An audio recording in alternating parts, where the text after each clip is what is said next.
स्थिति तुहाडे कि मैं रखना चाहुंदा कि अमृतसर की स्थिति बहुत गंभीर है। ਜਿਹੜਾ ਇਹ ਵੇਲੇ ਸੈਕੰਡ ਸਟ੍ਰੇਨ ਆਇਆ ਨਾ, ਇਹ ਬਹੁਤ ਹੀ ਖਤਰਨਾਕ ਹੈ ਔਰ ਘਰਾਂ ਦੇ ਘਰ ਜਿਹੜੇ ਆ ਉਹ ਕਰੋਨਾ ਨਾਲ ਪਏ ਨੇ, ਪੂਰੇ ਦੇ ਪੂਰੇ ਪਰਿਵਾਰਾਂ ਦੇ ਜੀ। ਪਰ ਲੋਕਾਂ ਦਾ ਪੂਰਾ ਪ੍ਰੈਸ਼ਰ ਹੈ ਕਿ ਨਹੀਂ ਜੀ ਅਸੀਂ 100 ਬੰਦਾ ਇਕੱਠਾ ਕਰਨਾ, 150 ਕਰਨਾ।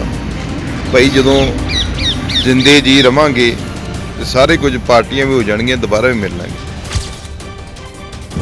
ਅੱਜ ਹੁਣ ਸਾਡੇ ਤੇ ਪੂਰਾ ਪ੍ਰੈਸ਼ਰ ਲੋਕੀ ਪਾ ਰਹੇ ਜੀ, ਸਾਨੂੰ ਵਿਆਹ ਦੇ 20 ਬੰਦਿਆਂ ਤੋਂ 40 ਦੀ ਇਜਾਜ਼ਤ ਦੇ ਦਿਓ, 50 ਦੀ ਇਜਾਜ਼ਤ ਦੇ ਦਿਓ, ਜਦ ਕਿ ਸਾਰੀਆਂ ਚੀਜ਼ਾਂ ਤੁਹਾਡੇ ਹੱਕ 'ਚ ਨੇ। ਇਹ 'ਚੋਂ ਕਿਸੇ ਨੇ ਕੁਝ ਫਾਇਦਾ ਨਹੀਂ ਹੋਣਾ, ਜਾਂ ਸਰਕਾਰ ਨੂੰ ਹੋਣਾ ਜਾਂ ਸਾਨੂੰ ਕੋਈ ਫਾਇਦਾ ਹੋਣਾ।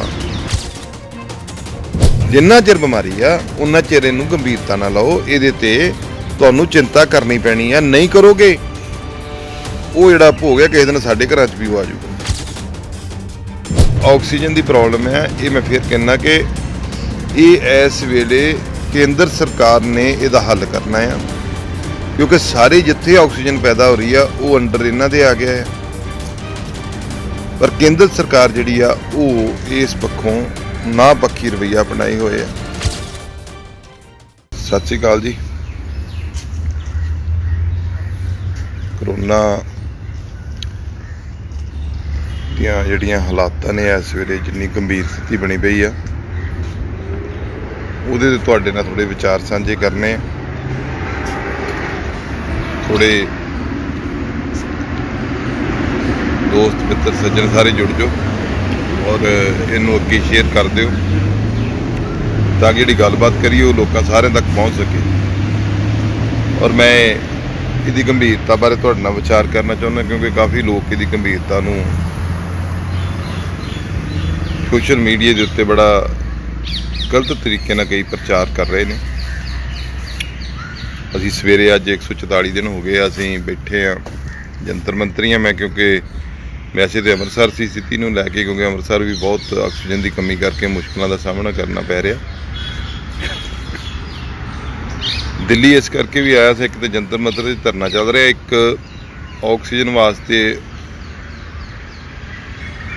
ਕੇਂਦਰ ਸਰਕਾਰ ਦੇ ਕੇ ਗੁਹਾਰ ਲਾਈ ਸੀ ਕਿ ਅੰਮ੍ਰਿਤਸਰ ਦੀ ਗੰਭੀਰਤਾ ਨੂੰ ਸਮਝਦੇ ਹੋਏ ਸਪਲਾਈ ਜਿਹੜੀ ਉਹ ਕਿਸੇ ਤਰੀਕੇ ਦੇ ਨਾਲ ਅਸੀਂ ਵਧਾ ਸਕੀਏ। ਸੋ ਉਹਦੇ ਵਾਸਤੇ ਦਿੱਲੀ ਆਇਆ ਸੀ। ਕਿਸਾਨ ਮਜ਼ਦੂਰ ਸੰਘਰਸ਼ ਵੀ ਚੱਲ ਰਿਹਾ, ਉਹ ਤੁਹਾਨੂੰ ਪਤਾ 144 ਦਿਨ ਸਾਨੂੰ ਇੱਥੇ ਬੈਠਿਆਂ ਨੂੰ ਹੋ ਗਏ ਆ। ਹੁਣੇ ਅਜੇ ਉੱਠੇ ਆ ਇੱਥੋਂ ਅਸੀਂ, ਆ ਸਾਡਾ ਜਿੱਥੇ ਸੌਂਦੇ ਅਸੀਂ, ਮੈਂ ਤੇ ਰਾਜਕੌਰਪ੍ਰੀਤ ਲੱਕੀ ਜੀ, ਜੰਤਰ ਮੰਤਰ ਵਿਖੇ।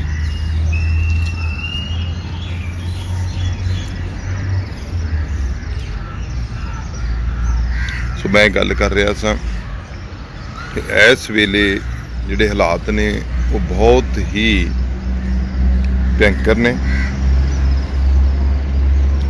ਮੈਂ ਵੀ ਇਸ ਵੇਲੇ ਬਗੈਰ ਮਾਸਕ ਦੇ ਤੁਹਾਡੇ ਨਾਲ ਇਸ ਕਰਕੇ ਗੱਲ ਕਰ ਰਿਹਾ ਕਿਉਂਕਿ ਅਸੀਂ ਸਵੇਰੇ ਜੇ ਉੱਠੇ ਹੀ ਹਾਂ ਔਰ ਮੇਰੇ ਕੋਲ ਹੈ ਕੋਈ ਨਹੀਂ ਗਾ, ਤੇ ਇਕੱਲਾ ਬੈਠਾ ਸੀ। ਮੈਂ ਕਿਹਾ ਚਲੋ ਮੈਂ ਤੁਹਾਡੇ ਨਾਲ ਗੱਲ ਕਰਾਂ। ਥੋੜ੍ਹੇ ਜਿਹੇ ਤਿਆਰ ਹੋਣ ਗਏ ਆ ਲੱਕੀ ਜੀ ਔਰ ਸਾਡੇ ਸਤਿੰਦਰ ਜੀ ਔਰ ਪ੍ਰਿੰਸੀਪਲ ਸਾਹਿਬ ਆਉਣ ਵਾਲੇ ਨੇ। ਮੈਂ ਤੁਹਾਡੇ ਨਾਲ ਸੱਚੀ ਗੱਲ ਕਰਨੀ ਚਾਹੁੰਦਾ ਕਿ ਮੈਂ 2 ਦਿਨ ਲਗਾਤਾਰ ਸਰਕਾਰ ਦੇ ਨਾਲ ਚਿੱਠੀ ਪੱਤਰ ਰਾਹੀਂ, ਈਮੇਲ ਰਾਹੀਂ ਔਰ ਫੋਨ ਰਾਹੀਂ ਗੱਲਬਾਤ ਕਰ ਰਹੇ ਹਾਂ। ਸਥਿਤੀ ਤੁਹਾਡੇ ਕਿ ਮੈਂ ਰੱਖਣਾ ਚਾਹੁੰਦਾ ਕਿ ਅੰਮ੍ਰਿਤਸਰ ਦੀ ਸਥਿਤੀ ਬਹੁਤ ਗੰਭੀਰ ਆ। ਪਿਛਲਾ 1 ਹਫ਼ਤਾ ਅੰਮ੍ਰਿਤਸਰ ਹੀ ਸਾਂ, ਜਦੋਂ 6 ਮੌਤਾਂ ਹੋਈਆਂ ਆਕਸੀਜਨ ਦੀ ਕਮੀ ਕਰਕੇ, ਉਦਣ ਵੀ ਉੱਥੇ ਹੀ ਸੀ। ਔਰ ਇਹਦੇ ਵਾਸਤੇ ਆਪਾਂ ਸਾਰਿਆਂ ਨੂੰ ਇਕਮੁੱਠ ਹੋ ਕੇ ਇਹਦੀ ਗੰਭੀਰਤਾ ਨੂੰ ਸਮਝਣਾ ਪਏਗਾ, ਕਿਉਂਕਿ ਅਸੀਂ ਬਹੁਤ ਲੋਕ ਇਹ ਮੰਨਣ ਨੂੰ ਤਿਆਰ ਨਹੀਂ। ਆ ਦਿੱਲੀ ਬੈਠੇ ਆ, ਮਤਲਬ ਇੰਨੇ ਵੱਡਾ ਇੰਨੀ ਸੰਘਣੀ ਆਬਾਦੀ ਹੈ, ਪਰ ਇੱਥੇ ਜਿਹੜੀ ਕਰਫਿਊ ਲੱਗ ਗਿਆ ਤੇ ਕੋਈ ਬੰਦਾ ਵੀ ਇਹਦੀ, ਬਹੁਤ ਘੱਟ ਲੋਕ ਇਹਦੀ ਲੰਘਣਾ ਕਰਦੇ ਆ। ਲੋਕ ਘਰਾਂ 'ਚੋਂ ਹੀ ਨਹੀਂ ਨਿਕਲਦੇ। ਜਿਹੜਾ ਇਹ ਵੇਲੇ ਸੈਕੰਡ ਸਟ੍ਰੇਨ ਆਇਆ ਨਾ, ਇਹ ਬਹੁਤ ਹੀ ਖਤਰਨਾਕ ਹੈ ਔਰ ਘਰਾਂ ਦੇ ਘਰ ਜਿਹੜੇ ਆ ਉਹ ਕਰੋਨਾ ਨਾਲ ਪਏ ਨੇ, ਪੂਰੇ ਦੇ ਪੂਰੇ ਪਰਿਵਾਰਾਂ ਦੇ ਜੀ। ਅੰਮ੍ਰਿਤਸਰ ਅਸੀਂ ਬਾਰਡਰ ਬੈਲਟ ਤੇ ਬੈਠੇ ਆ। ਜਿਹੜੀ ਆਕਸੀਜਨ ਹੈ ਉਹ ਪਹਿਲਾਂ ਜਿਹੜੀ ਹੁੰਦੀ ਸੀ ਆਕਸੀਜਨ ਖੁੱਲ੍ਹੀ ਆਉਂਦੀ ਸੀ ਔਰ ਕੋਈ ਵੀ ਲੈ ਲੇ ਕੋਈ ਫਰਕ ਨਹੀਂ ਸੀ ਪੈਂਦਾ, ਪਿੱਛੋਂ ਸਪਲਾਈ ਟੁੱਟਦੀ ਨਹੀਂ ਸੀ। ਹੁਣ ਇਸ ਵੇਲੇ ਸਾਰੀ ਕੰਟਰੀ ਦੇ ਵਿੱਚ ਕਰੋਨਾ ਨੇ ਕਹਿਰ ਵਧਾਇਆ ਆ, ਔਰ ਕੇਂਦਰ ਸਰਕਾਰ ਨੇ ਜਿਹੜੇ ਆਕਸੀਜਨ ਦੇ ਪਲਾਂਟ ਆ ਉਹ ਆਪਣੇ ਅੰਡਰ ਲੈ ਲਏ, ਔਰ ਉਹਨਾਂ ਨੇ ਦਰ ਨਿਸ਼ਚਿਤ ਕੀਤੀ ਹੈ ਵੀ ਕਿੰਨੀ ਕਿਸ ਨੂੰ ਦੇਣੀ ਹੈ। ਉਹੀ ਕਾਰਨ ਹੈ ਕਿ ਜਿਹੜੀ ਪੰਜਾਬ ਦੇ ਹਿੱਸੇ ਜਿਵੇਂ 300 ਟਨ ਆਕਸੀਜਨ ਪੰਜਾਬ ਨੂੰ ਚਾਹੀਦੀ ਹੈ ਤੇ ਪੰਜਾਬ ਨੂੰ ਮਿਲ ਰਹੀ ਹੈ ਕੁੱਲ ਮਿਲਾ ਕੇ ਆਪਣੀ ਪ੍ਰੋਡਕਸ਼ਨ ਵਿੱਚੇ ਪਾ ਕੇ ਸਟੀਲ ਪਲਾਂਟਾਂ ਦੀ 145 ਟਨ, ਔਰ 145 ਟਨ ਵੀ ਪੂਰੀ ਨਹੀਂ ਆਉਂਦੀ, ਉਹਦੇ ਵਿੱਚ ਵੀ ਘੱਟ ਵੱਧ ਹੋ ਜਾਂਦੀ ਹੈ, ਔਰ ਉਹਦੇ 'ਚੋਂ ਅੰਮ੍ਰਿਤਸਰ ਨੂੰ ਚਾਹੀਦੀ ਹੁੰਦੀ ਹੈ 30 ਟਨ। ਅੰਮ੍ਰਿਤਸਰ ਨੂੰ ਵੀ 30 ਟਨ ਪੂਰੀ ਨਹੀਂ ਮਿਲ ਰਹੀ, ਕਦੀ 15 ਟਨ ਕਦੀ 18 ਟਨ ਇੱਦਾਂ ਆਉਂਦੀ ਆ, ਔਰ ਸਪਲਾਈ ਜਿਹੜੀ ਆ ਉਹ ਤਕਰੀਬਨ ਪਾਣੀਪਤ ਤੋਂ ਆਉਂਦੀ ਹੈ ਸਾਨੂੰ ਡੇਲੀ। ਟੈਂਕਰਾਂ ਦੀ ਵੀ ਕਮੀ ਹੈ। ਸਰਕਾਰ ਕਈ ਵਾਰ ਜਿਹੜੀ ਕੇਂਦਰ ਦੀ ਆ ਉਹ ਤੁਹਾਨੂੰ ਪਹਿਲ ਕਿਸੇ ਨੂੰ ਦੇ ਦਿੰਦੀ ਹੈ, ਟੈਂਕਰ ਟਾਈਮ ਨਾਲ ਭਰੇ ਵੀ ਨਹੀਂ ਜਾਂਦੇ ਔਰ ਪਹੁੰਚਦੇ ਵੀ ਨਹੀਂ ਗੇ। ਸਥਿਤੀ ਇਹ ਬਣੀ ਪਈ ਹੈ ਕਿ ਸਾਡਾ ਅੰਮ੍ਰਿਤਸਰ 350 ਕਿਲੋਮੀਟਰ ਦੂਰ ਹੋਣ ਕਰਕੇ 10 ਘੰਟੇ ਦੀ ਡਰਾਈਵ ਹੈ। ਰੋਜ਼ ਦੀ ਰੋਜ਼ ਅਸੀਂ ਬੜੀ ਮੁਸ਼ਕਿਲ ਦੇ ਨਾਲ ਜਿਹੜੇ ਵੈਂਟੀਲੇਟਰ ਤੇ ਲੋਕ ਪਏ ਨੇ ਉਹਨਾਂ ਦਾ ਟਾਈਮ ਕੱਢਦੇ ਆ। ਡਾਕਟਰ ਸਾਡੇ ਨਰਸ ਇੰਨੀ ਮਿਹਨਤ ਕਰ ਰਹੇ ਆ, ਸਾਡਾ ਪ੍ਰਸ਼ਾਸਨ, ਕਿ ਉਹ ਇਕੱਲੇ ਮਰੀਜ਼ ਜਿਹੜੀ ਆਕਸੀਜਨ ਆ ਉਹਨੂੰ ਨਾਪ ਕੇ ਦੇ ਰਹੇ ਆ, ਕਿਉਂਕਿ ਪਿੱਛੇ ਆਕਸੀਜਨ ਦਾ ਸਟਾਕ ਨਾ ਹੋਣ ਕਰਕੇ ਜੇ ਉਹ ਖਤਮ ਹੋ ਜੇ ਤੇ ਜਾਨ ਨੂੰ ਖਤਰਾ ਆ। ਹੁਣ ਜੇ ਬਾਈ ਚਾਂਸ ਆਉਂਦਾ ਟਰੱਕ ਹੀ ਰਾਹ 'ਚ ਖਰਾਬ ਹੋ ਜੇ, ਕੁਛ ਹੋ ਜੇ, ਕਿਉਂਕਿ ਇਹ ਕਿਸੇ ਦੇ ਹੱਥ ਵੱਸ ਨਹੀਂ। ਹੁਣ ਸਾਡੇ ਕਿਸੇ ਦੇ ਵੀ ਜੇ ਕੋਈ ਘਟਨਾ ਵਾਪਰ ਜੇ ਇਹ ਕਿਵੇਂ ਤੋਂ ਨਿਕਲ ਸਕਾਂਗੇ। ਇਹਦਾ ਇੱਕ ਹੀ ਤਰੀਕਾ ਕਿ ਸਰਕਾਰ ਸਾਨੂੰ ਆਕਸੀਜਨ ਪੂਰੀ ਦੇਵੇ। ਔਰ ਪ੍ਰਾਈਮ ਮਿਨਿਸਟਰ ਨੂੰ 2 ਦਿਨ ਪਹਿਲਾਂ ਚਿੱਠੀ ਲਿਖੀ ਸੀ ਕਿ ਪਾਕਿਸਤਾਨ ਨੇ ਸਾਨੂੰ ਆਕਸੀਜਨ ਆਫਰ ਕੀਤੀ ਹੈ, ਉਹਨੇ ਹੋਰ ਵੀ ਮਦਦ ਕਿਹਾ ਵੀ ਜਿਹੜੀ ਵੀ ਚਾਹੀਦੀ ਅਸੀਂ ਦੇਣ ਨੂੰ ਤਿਆਰ ਹਾਂ। ਇੱਕ ਹਫੀਦੀ ਫਾਊਂਡੇਸ਼ਨ ਹੈ, ਉਹਨਾਂ ਨੇ ਮਦਦ ਦੇਣ ਦੀ ਪੇਸ਼ਕਸ਼ ਕੀਤੀ ਹੈ ਤੇ ਮੈਂ ਪ੍ਰਧਾਨ ਮੰਤਰੀ ਜੀ ਨੂੰ ਬੇਨਤੀ ਕੀਤੀ ਸੀ ਕਿ ਸਾਡੇ ਬਾਰਡਰ 20 ਕਿਲੋਮੀਟਰ ਦੂਰ ਹੈ ਸਾਡੇ ਜਿਹੜਾ emergency centre Guru Nanak Dev hospital, ਔਰ 20 ਕਿਲੋਮੀਟਰ ਦੂਰ ਤੋਂ ਸਾਨੂੰ ਕੋਈ, ਕਿਉਂਕਿ ਐਮਰਜੈਂਸੀ ਵੇਲੇ ਡਿਜ਼ਾਸਟਰ ਹੈ, ਅਸੀਂ ਕੋਈ ਵੀ ਫੈਸਲਾ ਲੈ ਸਕਦੇ ਹਾਂ। 15-20 ਦਿਨ ਵਾਸਤੇ ਭਾਵੇਂ ਸਾਨੂੰ ਆਕਸੀਜਨ ਜਿਹੜੀ ਆ ਉਹ ਪਾਕਿਸਤਾਨ ਤੋਂ ਵੀ ਦੇ ਦਿੱਤੀ ਜਾਏ। 450 ਦੇ ਕਰੀਬ ਮਰੀਜ਼ ਸਾਡਾ ਬੈੱਡ ਦੇ ਉੱਤੇ ਹੈ, ਜਿਸ 'ਚੋਂ ਗੰਭੀਰ ਸਥਿਤੀ ਦੇ ਵਿੱਚ 200-250 ਕਰੀਬ ਉਹ ਹੈ ਆਕਸੀਜਨ ਪ੍ਰਤੀ।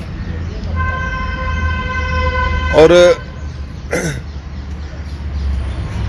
ਉਹ ਬੇਨਤੀ ਕੀਤੀ ਹੈ ਕਿ ਤੁਸੀਂ ਪਾਕਿਸਤਾਨ ਤੋਂ ਸਾਨੂੰ ਆਕਸੀਜਨ ਲੈਣ ਦੀ ਇਜਾਜ਼ਤ ਦਿਓ।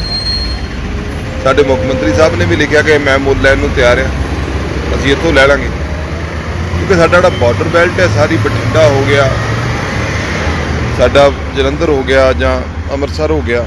ਅੰਮ੍ਰਿਤਸਰੋਂ ਤੇ ਖਾਸ ਕਰ ਤੁਸੀਂ ਗੁਰਦਾਸਪੁਰ ਵਾਲੇ ਵੀ ਇੱਥੇ ਆਉਂਦੇ ਆ, ਤਰਨਤਾਰਨ ਵਾਲੇ ਮਰੀਜ਼ ਵੀ ਇੱਥੇ ਆ ਰਹੇ ਆ, ਔਰ ਬਾਹਰੋਂ ਵੀ ਕਈ ਮਰੀਜ਼ ਜਿਹੜੇ ਆ ਜਿੱਥੇ ਇਲਾਜ ਨਹੀਂ ਹੈਗਾ ਉਹ ਸਾਡੇ ਕੋਲ ਪਹੁੰਚ ਰਹੇ ਆ। ਔਰ ਬਿਮਾਰ ਮਰੀਜ਼ ਨੂੰ ਦਾਖਲ ਕਰਨਾ ਪੈਂਦਾ, ਉਹਦੀ ਆਪਾਂ ਨਾ ਨਹੀਂ ਕਰ ਸਕਦੇ। ਔਰ ਅਸੀਂ ਬੇਨਤੀ ਕੀਤੀ ਕਿ ਸਾਨੂੰ ਇੱਥੇ ਇਜਾਜ਼ਤ ਦਿਓ ਕਿ ਅਸੀਂ ਆਕਸੀਜਨ ਜਿਹੜੀ ਹੈ ਉਹ ਅੰਮ੍ਰਿਤਸਰੋਂ, ਲਾਹੌਰ ਤੋਂ ਜਾਂ ਕਿਤੇ ਵੀ ਜਿਹੜਾ ਬਾਰਡਰ ਟਾਰੀ ਰਾਹੀਂ ਸਾਨੂੰ ਦਿੱਤੀ ਜਾਵੇ।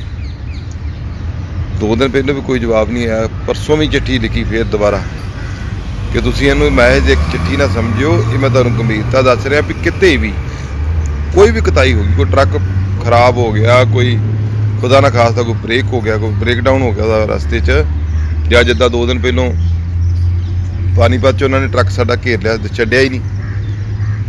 ਔਰ ਸਾਡੇ ਡਾਕਟਰ ਸਾਰਿਆਂ ਨੇ ਸਾਰੇ ਪੰਜਾਬ ਤੋਂ ਕਦੀ ਕਿਤੇ ਸਿਲੰਡਰ ਇਕੱਠੇ ਕਰ ਕਿਸੇ ਐਂਬੂਲੈਂਸ ਤੋਂ ਸਿਲੰਡਰ ਲਾ ਕੇ ਮਰੀਜ਼ਾਂ ਤੱਕ ਪਹੁੰਚਾਏ, ਔਰ ਇੱਕ ਮਰੀਜ਼ ਦੇ ਉੱਤੇ ਬੰਦੇ ਖੜਾਈ ਕੀਤੇ ਵੀ ਇਹਨੂੰ ਆਕਸੀਜਨ ਜਿੰਨੀ ਕੀ ਦਿਓ ਜਿੰਨੀ ਕੀ ਲੋੜ ਹੈ, ਕਿਉਂਕਿ ਜੇ ਖਤਮ ਹੋ ਗਈ ਤਾਂ ਖਤਮ ਹੋ ਜਾਏਗਾ, ਮਰੀਜ਼ ਖਤਮ ਹੋ ਜਾਏਗਾ। ਉਹ ਸਾਰੀ ਜਿਹੜੀ ਚਿੰਤਾ ਆ, ਉਹ ਸਾਰੀ ਚਿੰਤਾ ਨੂੰ ਮੱਦੇਨਜ਼ਰ ਰੱਖਦੇ ਹੋਏ 2 ਦਿਨ ਫਿਰ ਕੱਲ ਸਪੀਕਰ ਸਾਹਿਬ ਨੂੰ ਮਿਲਣ ਦੀ ਕੋਸ਼ਿਸ਼ ਵੀ ਕਰ ਰਹੇ ਹਾਂ, ਔਰ ਚਿੱਠੀ ਕੱਲ ਉਹਨਾਂ ਨੂੰ ਵੀ ਪਾਈ ਹੈ ਵੀ ਸਾਡੀ ਇਹਨਾਂ ਨੂੰ ਕਹੋ ਗੰਭੀਰਤਾ ਨੂੰ ਸਮਝੋ। ਅਸੀਂ 2 ਦਿਨ ਹੋ ਗਏ ਇਹਨਾਂ ਨੂੰ ਚਿੱਠੀਆਂ ਪਾਈਆਂ ਨੇ, ਭਾਈ ਸਾਡੇ ਕੁਛ ਵੀ ਘਟਨਾ ਵਾਪਰ ਸਕਦੀ ਹੈ, ਇਹ ਗੱਲ ਨੂੰ ਸਮਝ ਲਓ ਵੀ ਜੇ ਘਟਨਾ ਵਾਪਰ ਗਈ ਫਿਰ ਕੌਣ ਜਵਾਬ ਦੇ ਇਹਦਾ। ਦੁਸ਼ਮਣੀਆਂ ਠੀਕ ਹੈ, ਜੀਂਦੇ ਰਵਾਂਗੇ, ਦੁਸ਼ਮਣੀਆਂ ਕਿਸੇ ਨਾਲ ਕੱਢੀਆਂ ਜਾ ਸਕਦੀਆਂ ਨੇ। ਇਸ ਵੇਲੇ ਹਾਲਾਤ ਕਰੋਨਾ ਨਾਲ ਲੜਨ ਦੇ ਆ, ਕਰੋਨਾ ਨਾਲ ਲੜਾਈ ਲੜਨ ਦੇ ਆ। ਉਹ ਦੁਸ਼ਮਣ ਆ ਸਮੁੱਚੀ ਇਨਸਾਨੀਅਤ ਦਾ। ਉਹ ਨਾ ਧਰਮ ਦਾ ਆ, ਨਾ ਜਾਤ ਵੇਂਦਾ ਆ, ਨਾ ਪਾਤ ਵੇਂਦਾ ਆ। ਉਹ ਜਿੱਥੇ ਵੀ ਉਹਦਾ ਬਿਮਾਰੀ ਚਲੇਗੀ ਉਹਦੇ ਨਾਲ ਨੁਕਸਾਨ ਹੋਣਾ ਹੀ ਹੋਣਾ ਹੈ। ਤੇ ਤੁਸੀਂ ਸਾਨੂੰ, ਜੇ ਪਾਕਿਸਤਾਨ ਚਾਹੁੰਦਾ ਮਦਦ ਕਰਨਾ, ਤੇ ਸਾਨੂੰ ਮਦਦ ਲੈਣ ਦੀ ਇਜਾਜ਼ਤ ਦੇ ਦਿਓ, ਕਿਉਂਕਿ ਸਾਡੇ ਮਰੀਜ਼, ਸਾਡੀ ਜਾਨ ਖਤਰੇ 'ਚ ਆ ਸਾਡੇ ਮਰੀਜ਼ਾਂ ਦੀ। ਮੈਂ ਨਹੀਂ ਚਾਹੁੰਦਾ। ਦੇਖੋ ਬੜਾ ਦੁੱਖ ਹੁੰਦਾ ਆ, ਬੜੇ ਚਿੰਤਤ ਆ ਕਿ ਜੇ ਕੋਈ ਘਟਨਾ ਵਾਪਰ ਗਈ, ਘਰਾਂ ਦੇ ਜੀ ਚਲੋ ਬਾਕੀ ਦੇ ਪਰਮਾਤਮਾ ਦੇ ਹੱਥ ਵੱਸ ਆ, ਪਰ ਸਾਨੂੰ ਆਪਣੀ ਲੱਗਦੀ ਆਵਾਜ਼ ਲਾਉਣੀ ਚਾਹੀਦੀ। ਸਾਡਾ ਇਹ ਨਹੀਂ ਹੋਣਾ ਚਾਹੀਦਾ ਕਿ ਇਹ ਪਤਾ ਲੱਗੇ ਕਿ ਇਹਨਾਂ ਨੇ ਇਸ ਤਰੀਕੇ ਨਾਲ ਆਕਸੀਜਨ ਆ ਸਕਦੀ ਸੀ ਤੇ ਸਾਡੇ ਪ੍ਰਧਾਨ ਮੰਤਰੀ ਨੇ ਇਜਾਜ਼ਤ ਨਹੀਂ ਦਿੱਤੀ। ਪਰ ਅਜੇ ਤੱਕ ਕੋਈ ਇਹਦਾ ਕੰਕਰੀਟ ਜਵਾਬ ਨਹੀਂ ਆਇਆ। ਅੱਜ ਵੀ ਕੋਸ਼ਿਸ਼ ਕਰੂੰਗਾ ਕਿਸੇ ਨਾ ਕਿਸੇ ਨੂੰ ਮਿਲ ਕੇ। ਮੈਂ ਚਾਹੁੰਦਾ ਕਿਤੇ ਮੇਲ ਹੋ ਜੇ, ਪਰ ਕਰੋਨਾ ਕਰਕੇ, ਕਰੋਨਾ ਦਾ ਬਹਾਨਾ ਕਹਿ ਲਓ ਜਾਂ ਕੁਛ ਕਹਿ ਲਓ, ਕੋਈ ਸਾਨੂੰ ਮਿਲ ਨਹੀਂ ਰਿਹਾ। ਇੱਥੇ ਦਿੱਲੀ 'ਚ ਮੈਂ ਇਸ ਵੇਲੇ ਕੋਸ਼ਿਸ਼ ਕਰ ਰਿਹਾ ਵੀ ਕਿਸੇ ਨਾ ਕਿਸੇ ਮਿਲ ਕੇ ਤੇ ਉਹਨਾਂ ਨਾਲ ਗੱਲ ਕੀਤੀ ਜਾਵੇ, ਉਹਨਾਂ ਨੂੰ ਸਥਿਤੀ ਸਮਝਾਈ ਜਾਵੇ, ਕਿਉਂਕਿ ਕਈ ਵਾਰ ਚਿੱਠੀ ਪੱਤਰ ਦੀ ਗੱਲ ਗੰਭੀਰਤਾ ਨਾਲ ਨਹੀਂ ਲਈ ਜਾਂਦੀ ਜਾਂ ਉਹਨਾਂ ਤੱਕ ਨਹੀਂ ਪਹੁੰਚਦੀ। ਔਰ ਮਿਲ ਕੇ, ਔਰ ਫੋਨ ਰਾਹੀਂ ਉਹਨਾਂ ਨੂੰ ਤਕਰੀਬਨ ਸਾਰੇ PMO 'ਚ ਵੀ ਪਤਾ ਲੱਗ ਗਿਆ ਹੈ, ਸਪੀਕਰ ਨੂੰ ਪਤਾ ਲੱਗ ਗਿਆ, ਔਰ ਫੋਨ 'ਤੇ ਤਕਰੀਬਨ ਉਹਨਾਂ ਤੱਕ ਮੈਸੇਜ ਜਾ ਚੁੱਕੇ ਨੇ, ਪਰ ਸਾਨੂੰ ਅਜੇ ਇਹਦਾ ਕੋਈ ਜਵਾਬ ਨਹੀਂ ਮਿਲਿਆ। ਔਰ ਬਹੁਤ ਲੋਕ ਪਰੇਸ਼ਾਨ ਨੇ। ਸਾਨੂੰ ਸਵੇਰ ਤੋਂ ਸ਼ਾਮ ਤੱਕ ਬੈੱਡ ਦੇ ਵਾਸਤੇ ਜਾਂ ਇੱਕ ਰੈਮਡੀ, ਇੱਕ ਜਿਹੜਾ ਇੰਜੈਕਸ਼ਨ ਆ ਉਹਦੇ ਵਾਸਤੇ ਫੋਨ ਆਉਂਦੇ ਨੇ। ਬਹੁਤ ਕੋਸ਼ਿਸ਼ ਕਰਕੇ ਜਿੰਨੀ ਕੁ ਹੁੰਦੀ ਮਦਦ ਕਰੀਦੀ ਹੈ, ਪਰ ਹੁਣ ਲੋਕ ਕਹਿੰਦੇ ਕਿ ਸਾਨੂੰ ਉੱਥੇ ਇਜਾਜ਼ਤ ਦਿਓ ਕਿ ਬੈੱਡ ਦੇ ਲੈ ਕੇ ਦੇ ਦਿਓ।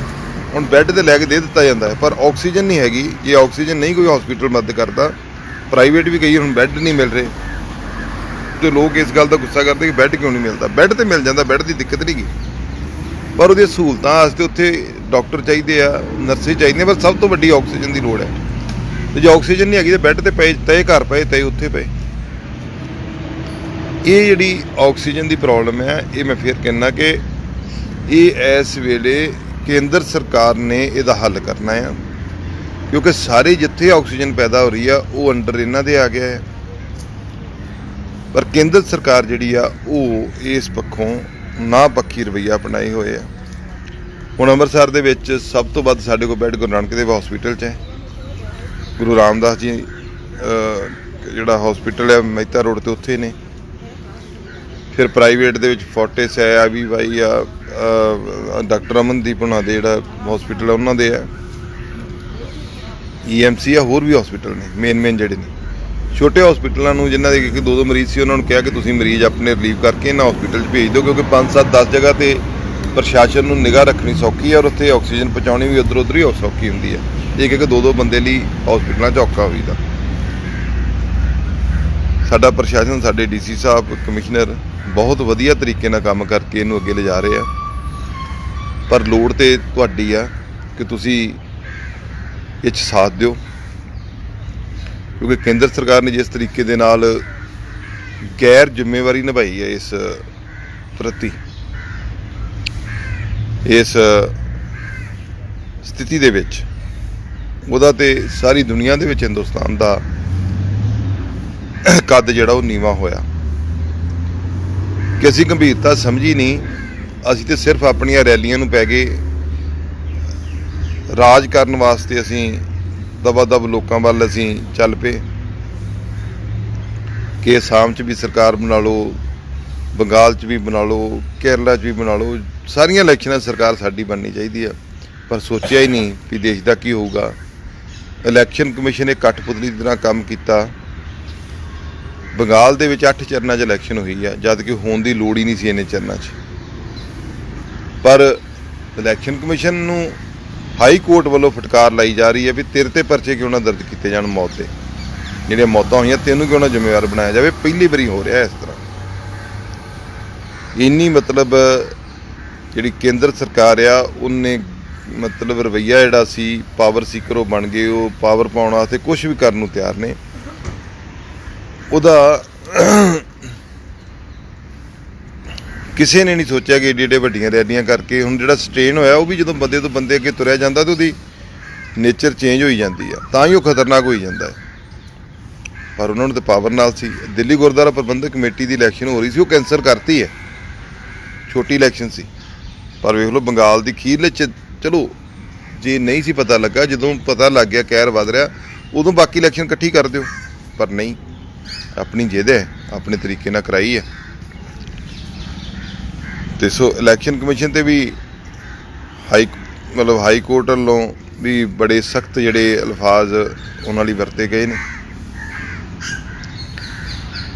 ਹਾਈ ਕੋਰਟ ਨੇ ਇੱਥੋਂ ਕਿਹਾ ਵੀ ਕੇਂਦਰ ਸਰਕਾਰ ਇੰਨੀ ਗੈਰ ਜ਼ਿੰਮੇਵਾਰ ਕਿੱਦਾਂ ਹੋ ਗਈ ਹੈ ਕਿ ਇੰਜੈਕਸ਼ਨ ਤੱਕ ਦਾ ਵੀ ਪ੍ਰਬੰਧ ਨਹੀਂ ਕਰ ਸਕੀ। ਇਹਨੂੰ ਪਤਾ ਨਹੀਂ ਲੱਗਾ ਕਿ ਇੰਨਾ ਵੱਡਾ ਕੰਟਰੀ ਆ, ਇੰਨੀ ਵੱਡੀ ਮਹਾਂਮਾਰੀ ਹੈ, ਕਈ ਤੇ ਹੈ ਨਹੀਂ ਬਿਮਾਰੀ ਕਿਤੇ,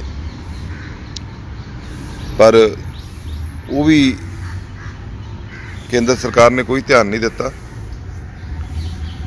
ਅੱਜ ਅੰਤਰਰਾਸ਼ਟਰੀ ਪੱਧਰ ਦੇ ਉੱਤੇ ਹਿੰਦੁਸਤਾਨ ਦੇ ਜਿਹੜੇ ਬਲਦੇ ਸਿਵੇ ਉਹ ਦਿਖਾਏ ਜਾ ਰਹੇ ਆ, ਜਿਹੜੇ ਕਬਰਸਤਾਨ ਹੈ ਵਿਖਾਏ ਜਾ ਰਹੇ, ਕਿੱਦਾਂ ਲਾਈਨਾਂ ਅਲੱਗ-ਅਲੱਗ ਸੰਸਕਾਰ ਹੋ ਰਹੇ ਆ, ਕਿੱਦਾਂ ਪੈਸੇ ਲਏ ਜਾ ਰਹੇ ਸੰਸਕਾਰ ਕਰਨ ਦੇ 25-25 ਹਜ਼ਾਰ ਰੁਪਇਆ, ਔਰ ਜਿਹੜੀਆਂ ਡੈੱਡ ਬੋਡੀਜ਼ ਨੂੰ ਕਿਸ ਤਰੀਕੇ ਨਾਲ ਲਾਈਨਾਂ 'ਚ ਲੱਗ ਕੇ ਵਿਖਾਈਆਂ ਜਾ ਰਹੀਆਂ, ਉਹਦਾ ਹੱਲ ਨਹੀਂ ਸੋਚਦੇ।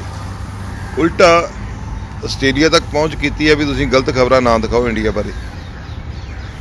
ਉਹਨਾਂ ਆਖਿਆ ਭਾਈ ਇਹ ਸਾਡਾ ਸਿਸਟਮ ਹੈ, ਅਸੀਂ ਕੀ ਕਰਨਾ ਕੀ ਨਹੀਂ ਕਰਨਾ ਤੁਹਾਨੂੰ ਪੁੱਛ ਕੇ ਨਹੀਂ ਕਰਨਾ ਸੀ, ਸਾਨੂੰ ਜੋ ਦਿਖਦਾ ਅਸੀਂ ਦਿਖਾਉਣਾ। ਇਹ ਇੰਡੀਆ ਨਹੀਂ ਗਾ ਕਿ ਜੋ ਤੁਸੀਂ ਚਾਹੋਗੇ ਉਹ ਦਿਖਾਵਾਂਗੇ। ਇਸ ਵੇਲੇ ਸਭ ਤੋਂ ਮਾੜੀ ਸਥਿਤੀ ਯੂਪੀ ਦੀ ਆ, ਜਿਹੜੀ ਕਿਸੇ ਨੂੰ ਨਹੀਂ ਪਤਾ ਲੱਗ ਰਿਹਾ। ਸਭ ਤੋਂ ਮਾੜੀ ਸਥਿਤੀ ਯੂਪੀ ਦੀ ਆ ਕਰੋਨਾ 'ਚ ਇਸ ਵੇਲੇ, ਫਿਰ ਦਿੱਲੀ ਆ, ਕਿਉਂਕਿ ਦਿੱਲੀ ਆਬਾਦੀ ਬਹੁਤ ਸੰਘਣੀ ਆ, ਲਾਗੇ ਲਾਗੇ ਨੇ ਲੋਕ ਰਹਿੰਦੇ, ਉਸ ਕਰਕੇ ਇੱਥੇ ਜ਼ਿਆਦਾ ਅਸਰ ਹੋਇਆ। ਇੱਕ ਸਾਰਾ ਹੀ ਨੌਕਰੀ ਪੇਸ਼ਾ ਲੋਕ ਨੇ ਜਾਂ ਵਪਾਰੀ ਲੋਕ ਨੇ, ਸਾਰੇ ਕੰਮਾਂ ਦੇ ਨਿਕਲਦੇ ਨੇ ਸਵੇਰ ਤੋਂ ਸ਼ਾਮ ਤੱਕ। ਇਹ ਨਹੀਂ ਗਾ ਕੋਈ ਸ਼ਾਇਦ ਹੀ ਕੋਈ ਘਰ ਹੋਵੇ ਜਿਹੜਾ ਆਰਾਮ ਨਾਲ ਘਰ ਕੋਲ ਬੈਠਾ ਹੋਵੇ, ਨਹੀਂ ਇੱਥੇ ਕੰਮ ਕਰਨ ਤੋਂ ਬਗੈਰ ਇੱਥੇ ਗੁਜ਼ਾਰਾ ਕੋਈ ਨਹੀਂ ਗਾ। ਇਸ ਕਰਕੇ ਵੀ ਇੱਥੇ ਜਿਹੜਾ ਖਤਰਾ ਉਹ ਜ਼ਿਆਦਾ ਵਧਿਆ।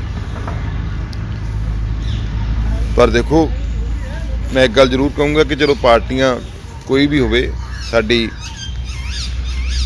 ਹੁਣ ਦਿੱਲੀ ਦੇ ਵਿੱਚ ਆਮ ਆਦਮੀ ਪਾਰਟੀ ਦੀ ਸਰਕਾਰ ਹੈ, ਮੁੱਖ ਮੰਤਰੀ ਕੇਜਰੀਵਾਲ ਸੀ।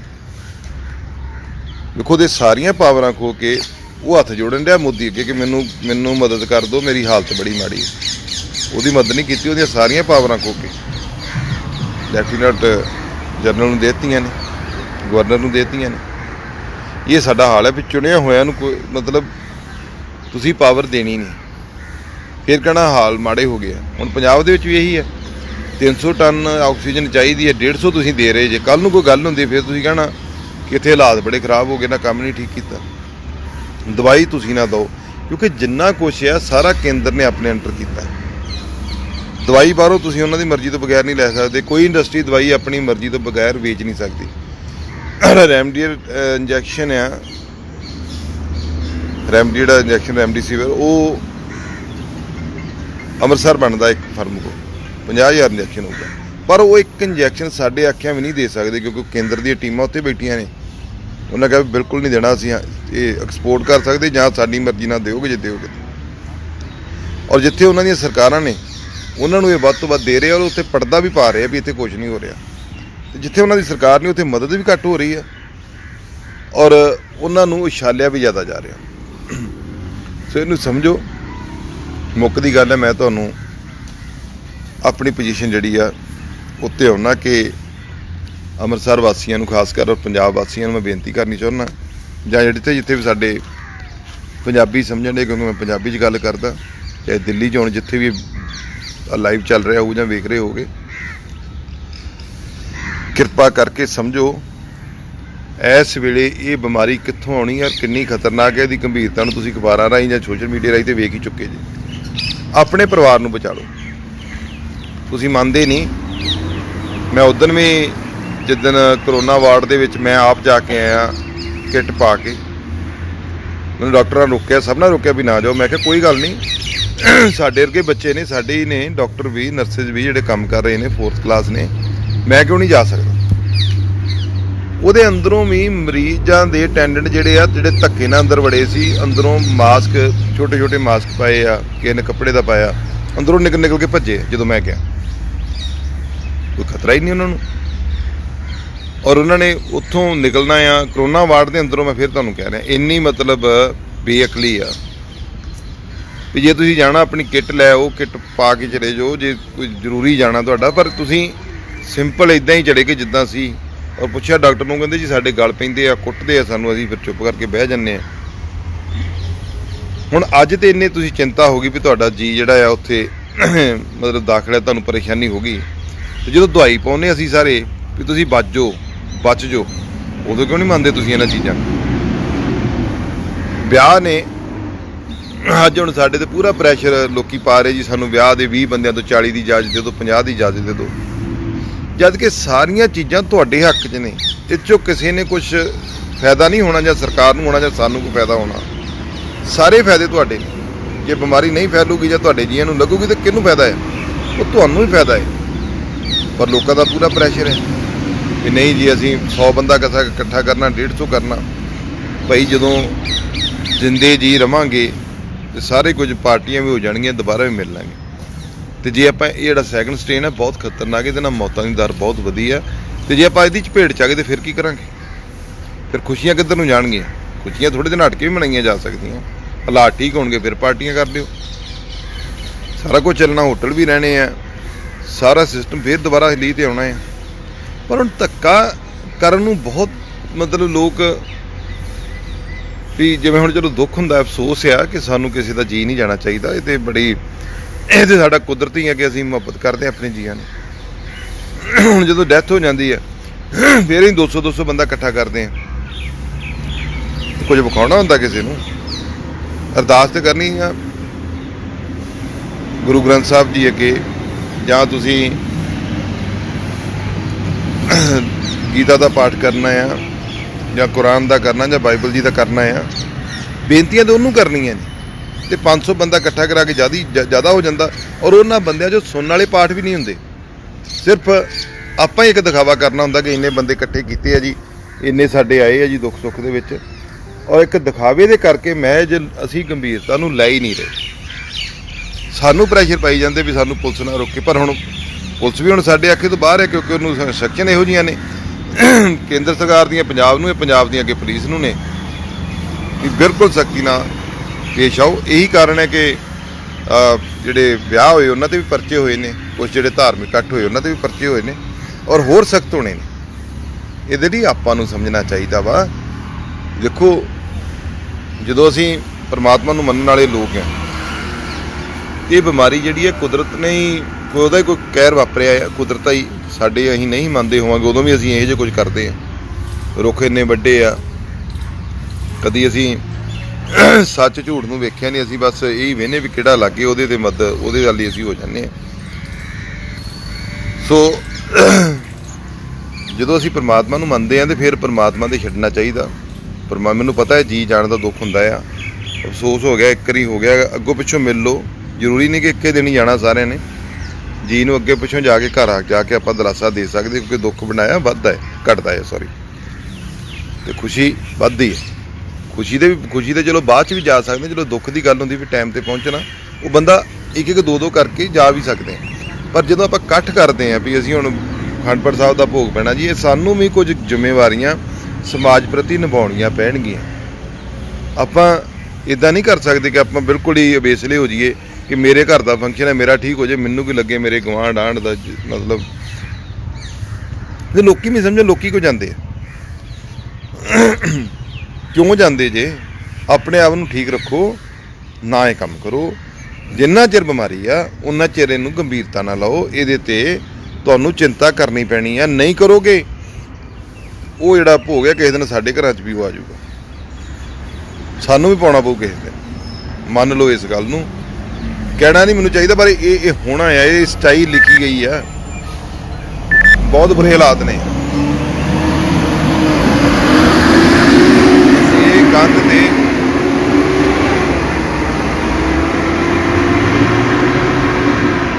ਆਵਾਜ਼ ਇਸ ਕਰਕੇ ਕਿ ਸਾਡੇ ਲਾਗੇ ਬੱਸ ਸਟੈਂਡ ਆ, ਮਤਲਬ ਉੱਥੋਂ ਬੱਸ ਲੰਘਦੀ ਉਹਦੀ ਆਵਾਜ਼ ਸੀ ਬਹੁਤ ਜ਼ਿਆਦਾ। ਸੋ ਕੰਧ ਤੇ ਲਿਖਿਆ ਸੱਚ ਹੈ ਕਿ ਇਹ ਬਿਮਾਰੀ ਜਿਹੜੀ ਆ ਕਲਾਵਾਂ ਖਿਲਾਰ ਕੇ ਬੈਠੀ ਹੈ ਬਾਹਾਂ ਦੇ। ਕਿੰਨੇ ਇਹਦੇ ਨਾਲ ਜਾਣਾ, ਕਿੰਨੇ ਇਹਦੀ ਜੱਫੀ ਪਾਉਣੀ, ਉਹਦੀ ਮਰਜ਼ੀ ਹੈ। ਬਾਰ-ਬਾਰ ਬੇਨਤੀਆਂ ਕਰ ਰਹੇ ਹਾਂ, ਪ੍ਰਸ਼ਾਸਨ ਨੂੰ ਕਰ ਰਹੇ ਹਾਂ, ਪ੍ਰਸ਼ਾਸਨ ਕਰ ਰਿਹਾ, ਅਸੀਂ ਕਰ ਰਹੇ ਹਾਂ, ਸਿਆਣੇ ਲੋਕ ਵੀ ਕਰ ਰਹੇ, ਪਰ ਨਹੀਂ ਕੋਈ ਮੰਨਦਾ ਇਸ ਗੱਲ ਨੂੰ। ਮੈਂ ਹੁਣ ਇਹ ਕਹੂੰਗਾ ਕਿ ਤੁਸੀਂ ਇਹਦੀ ਗੰਭੀਰਤਾ ਨੂੰ ਲਓ, ਚਿੰਤਾ ਨੂੰ ਲਓ, ਨਾ ਵਿਸਲੇ ਹੋ। ਬੜਾ ਦੁੱਖ ਲੱਗਦਾ ਜਦੋਂ ਜੀ ਕੋਈ ਘਰ ਦਾ ਹੱਸਦਾ ਵੱਸਦਾ ਖੇਡਦੇ ਘਰ ਚੋਂ ਇੱਕ ਦਾਖਲ ਵੀ ਹੁੰਦਾ ਨਾ, ਜਾਨ ਨਿਕਲ ਜਾਂਦੀ ਹੈ।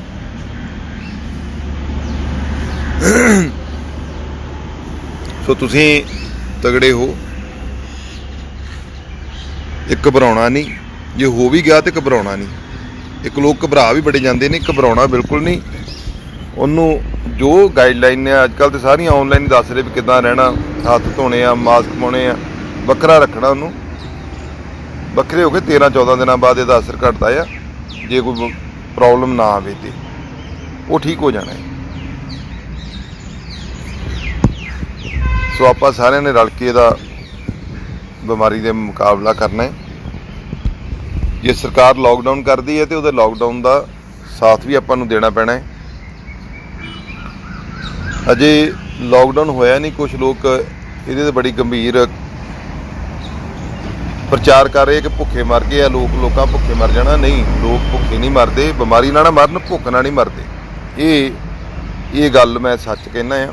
ਜੇ ਕੋਈ ਮਰੂਗਾ ਤਾਂ ਸਾਡੇ ਤੇ ਮੇਰੇ ਤੇ ਪਰਚਾ ਕਰਾ ਦਿਓ। ਇਹ ਕਹਿੰਦਾ ਇਹ ਨਹੀਂ ਭੁੱਖ ਨਾਲ ਮਰਦੇ, ਭੁੱਖ ਨਾਲ ਮਰ ਗਿਆ, ਜੀ ਸਦਕੇ ਕਰਾ ਦਿਓ। ਪਰ ਜਿਹੜਾ ਜਦੋਂ ਪੈਨਿਕ ਪੋਜੀਸ਼ਨ ਕ੍ਰੀਏਟ ਕਰ ਦਿੰਦੇ ਆ, ਫਿਰ ਲੋਕਾਂ ਦਾ ਧਿਆਨ ਦੋ ਬੰਨਿਆਂ ਵੱਲ ਹੋ ਜਾਊਗਾ ਬਗੈਰ ਗੱਲ ਤੋਂ। ਸੋ ਇਸ ਵੇਲੇ ਆਪਾਂ ਨੂੰ ਪੈਨਿਕ ਪੋਜੀਸ਼ਨ ਕ੍ਰੀਏਟ ਨਹੀਂ ਕਰਨੀ ਚਾਹੀਦੀ। ਆਪਾਂ ਨੂੰ ਜਿਹੜੇ ਗਾਈਡਲਾਈਨ ਨੇ ਫੋਲੋ ਕਰਨੀਆਂ ਚਾਹੀਦੀਆਂ ਨੇ। ਬਿਮਾਰੀ ਦੀ ਗੰਭੀਰਤਾ ਨੂੰ ਸਮਝਣਾ ਚਾਹੀਦਾ, ਔਰ ਜਿਹੜੇ ਪ੍ਰੋਟੋਕਾਲ ਸਰਕਾਰ ਲਾ ਰਹੀ ਆ ਉਹਨੂੰ ਅਡਾਪਟ ਕਰਨਾ ਚਾਹੀਦਾ।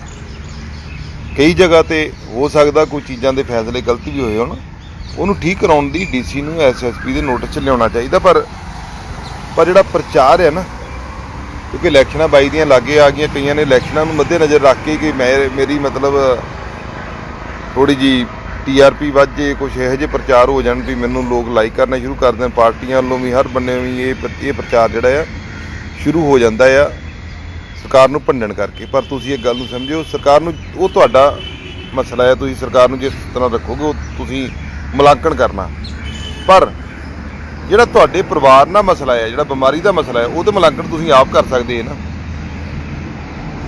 ਉਹ ਤੇ ਆਪਾਂ ਨੂੰ ਕਿਸੇ ਦੇ ਪ੍ਰਚਾਰ ਤੇ, ਕਿਸੇ ਦੇ ਰੌਲਾ ਪਾਉਣ ਤੇ ਨਹੀਂ ਨਾ ਮਤਲਬ ਯਕੀਨ ਕਰਨਾ ਚਾਹੀਦਾ।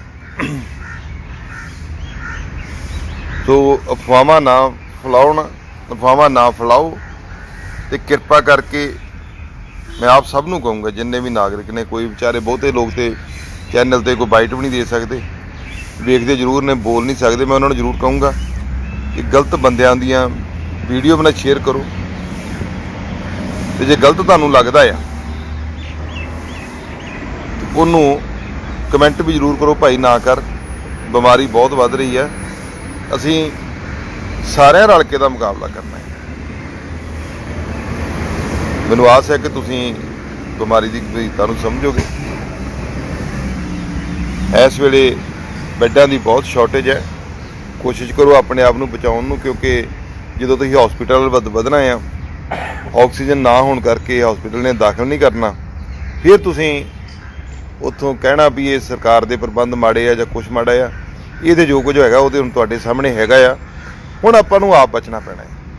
ਹੁਣ ਇਹ ਮੁਲਾਂਕਣ ਜਿਹੜਾ ਜਦੋਂ ਮਰਜ਼ੀ ਕਰ ਲਿਓ, ਕੇਂਦਰ ਸਰਕਾਰ ਦਾ ਕਰਨਾ ਉਹਦਾ ਕਰ ਲਿਓ, ਸਾਡਾ ਕਰਨਾ ਸਾਡਾ ਕਰ ਲਿਓ, ਪਰ ਇਸ ਵੇਲੇ ਸਿਰਫ ਮੁਲਾਂਕਣ ਆਪਣੇ ਪਰਿਵਾਰ ਦਾ ਕਰਨਾ। ਕਿ ਪਰਿਵਾਰ ਦੇ ਜੇ 10 ਜੀ ਆ, 5 ਜੀ ਆ, 4 ਜੀ ਆ, 3 ਜੀ ਆ, 2 ਜੀ, ਜਿੰਨੇ ਵੀ ਜੀ ਆਪਾਂ ਇਕੱਠੇ ਇਸ ਬਿਮਾਰੀ ਚੋਂ ਕਿਵੇਂ ਨਿਕਲਣਾ, ਵੀ ਸਾਡਾ ਕੋਈ ਜੀ ਨਾ ਵਿਛੜੇ। ਤੇ ਮੈਨੂੰ ਆਸ ਹੈ ਕਿ ਤੁਸੀਂ ਲੋਕ ਮੇਰੀ ਗੱਲ ਤੇ ਯਕੀਨ ਵੀ ਕਰੋਗੇ ਔਰ ਮੇਰੀਆਂ ਬੇਨਤੀਆਂ ਨੂੰ ਪ੍ਰਵਾਨ ਵੀ ਕਰੋਗੇ। ਕਰੋਨਾ ਤੋਂ ਬਚੀਏ। ਔਰ ਕੁਝ ਲੋਕ ਜਿਹੜੀ ਬਲੈਕ ਮਾਰਕੀਟਿੰਗ ਕਰ ਰਹੇ ਦਵਾਈਆਂ ਦੀ, ਮੈਂ ਉਹਨਾਂ ਨੂੰ ਬੇਨਤੀ ਕਰੂੰਗਾ, ਦੇਖੋ ਸਮੇਂ ਲੰਘ ਜਾਂਦੇ ਹੁੰਦੇ ਆ, ਦਵਾਈਆਂ ਦੀ ਜਾਂ ਗਰੋਸਰੀ ਦੀ ਬਲੈਕ ਮਾਰਕੀਟਿੰਗ ਕੀਤੀਆਂ, ਕਰਿਆਨੇ ਦੀ ਜ਼ਿੰਦਗੀ ਪਾਰ ਨਹੀਂ ਹੋਣੀ। ਕਿਰਪਾ ਕਰਕੇ ਇਹੋ ਜਿਹੀਆਂ ਮਤਲਬ ਨਾ ਕਰਿਓ ਕੋਈ ਬਲੈਕ ਮਾਰਕੀਟਿੰਗ ਵਾਲਾ ਕੰਮ। ਹੋ ਰਿਹਾ ਵਾ ਦਵਾਈਆਂ ਦਾ, ਆਹ ਜਿਹੜਾ ਇੰਜੈਕਸ਼ਨ ਹੈ ਰੈਮਡੀ, ਇਹਨੂੰ ਹੀ ਜੇ ਤੁਸੀਂ ਲੈਣ ਜਾਓ ਰੈਮਡੀਸਿਵਰ, ਉਹ ਕੋਈ 30,000 'ਚ ਵੇਚੀ ਜਾਂਦਾ, ਕੋਈ 40,000 'ਚ ਵੇਚੀ ਜਾਂਦਾ। ਬਹੁਤ ਦੁੱਖ ਹੁੰਦਾ। ਬਿਮਾਰੀ ਦੇ ਸਮੇਂ ਦੇ ਵਿੱਚ ਵੀ ਲੋਕ ਲਾਹਾ ਲੈ ਰਹੇ ਨੇ। ਸੋ ਤੁਸੀਂ ਵੀ ਇਸ ਗੱਲ ਨੂੰ ਸਮਝੋ। ਅੱਜ ਇੱਕ ਦੂਜੇ ਦੀ ਮਦਦ ਕਰੀਏ। ਅੱਜ ਦੇਸ਼ ਨੂੰ ਲੋੜ ਆ, ਪੰਜਾਬ ਨੂੰ ਲੋੜ ਆ, ਤੁਹਾਡੇ ਪਿੰਡ ਨੂੰ ਲੋੜ ਆ, ਮੁਹੱਲੇ ਨੂੰ ਲੋੜ ਆ ਤੁਹਾਡੀ। ਆਓ ਰਲ ਕੇ ਸਾਰੇ ਕਰੋਨਾ ਦਾ ਮੁਕਾਬਲਾ ਆਪਣੀ ਸਮਝ ਦੇ ਮੁਤਾਬਕ ਕਿ ਮੈਂ ਕਿਵੇਂ ਬਚਣਾ ਉਹਨੂੰ ਸਮਝਦੇ ਹੋਏ ਕਰੀਏ। ਤੇ ਮੈਨੂੰ ਆਸ ਹੈ ਕਿ ਸਮਝਦਾਰ ਲੋਕ ਹੈ ਗੁਰੂ ਨਗਰੀ ਦੇ, ਔਰ ਇਹ ਚੀਜ਼ ਦੀ ਇਸ ਦੀ ਗੰਭੀਰਤਾ ਨੂੰ ਸਮਝਦੇ ਹੋਏ ਜ਼ਰੂਰ ਜਿਹੜੀਆਂ ਸਰਕਾਰ ਦੀਆਂ ਗਾਈਡਲਾਈਨ ਨੇ, ਮਾਸਕ ਪਾਉਣਾ, ਸੋਸ਼ਲ ਡਿਸਟੈਂਸਿੰਗ ਬਣਾ ਕੇ ਰੱਖਣੀ, ਹੱਥ ਬਾਰ-ਬਾਰ ਧੋਣੇ, ਮੂੰਹ 'ਤੇ ਹੱਥ ਨਹੀਂ ਲਾਉਣਾ, ਔਰ ਲੋੜ ਪੈਣ ਤੋਂ ਬਗੈਰ, ਬਹੁਤ ਜ਼ਰੂਰਤ ਤੋਂ ਬਗੈਰ ਘਰੋਂ ਬਾਹਰ ਨਹੀਂ ਜਾਣਾ। ਇਹ ਚੀਜ਼ਾਂ ਨੂੰ ਫੋਲੋ ਕਰੋ ਤੇ ਮੇਰਾ ਖਿਆਲ ਅਸੀਂ ਇਹਦੇ 'ਚੋਂ ਬਚ ਕੇ ਸਾਰੇ ਨਿਕਲ ਸਕਦੇ ਹਾਂ। ਔਰ ਸਾਡੀ ਕੋਸ਼ਿਸ਼, ਅਸੀਂ ਆਕਸੀਜਨ ਪੂਰੀ ਕਰਨ ਦੀ ਪੂਰੀ, ਮੈਂ ਇੱਥੇ ਕੇਂਦਰ 'ਚ ਇੱਕ ਅੱਧਾ ਦਿਨ ਮੈਂ ਹੋਰ ਲਾ ਕੇ ਫਿਰ ਵਾਪਸ ਅੰਮ੍ਰਿਤਸਰ ਪਹੁੰਚ ਜਾਣਾ, ਕਿਉਂਕਿ ਬੜੀ ਮਾੜੀ ਹਾਲਤ ਹੈ। ਅੱਜ ਜਾਂ ਸਵੇਰ ਤੱਕ ਜੇ ਕੋਈ ਨਾ ਮਿਲਿਆ ਫਿਰ ਵੀ ਪਹੁੰਚ ਜਾਣਾ, ਕਿਉਂਕਿ ਹੁਣ ਇਹਨਾਂ ਦੇ ਇੱਥੇ ਬੈਠਣ ਦਾ ਤਾਂ ਕੋਈ ਫਾਇਦਾ ਨਹੀਂ, ਕਿਉਂਕਿ ਕਰੋਨਾ ਦੇ ਬਹਾਨਾ ਕਰਕੇ ਸਾਰਿਆਂ ਬੰਦ ਕੀਤਾ ਹੈ। ਪਰ ਮੈਂ ਕੋਸ਼ਿਸ਼ ਕਰਨੀ ਅੱਜ ਮਿਲ ਮਿਲਾ ਕੇ ਕਿਸੇ ਵੀ ਤਰੀਕੇ ਦੇ ਨਾਲ, ਜੇ ਕੋਈ ਹੁੰਦਾ ਤੇ